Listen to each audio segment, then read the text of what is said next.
Şımartılı may işleri, maynalı garmunlu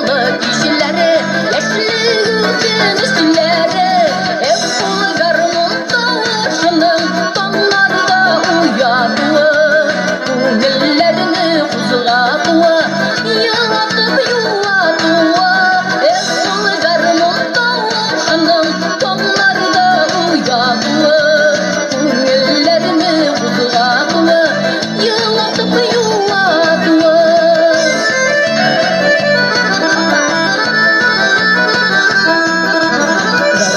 Garmunlarga yırlay yırlay uğram eylenurları, yanulları, büyüleri, sürgülümün yürüleri, hep bu garmunuşçuyu gidip kızlarının can atığı, hükme kapılar datığı, var bir yaratığı, hep bu garmunuşçuyu gidip kızlarının can atığı, hükme kapılar datığı, var bir yaratığı.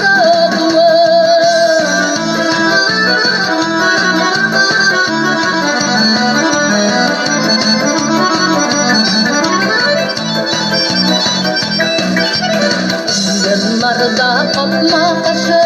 kıpırdar büyüler, yanımda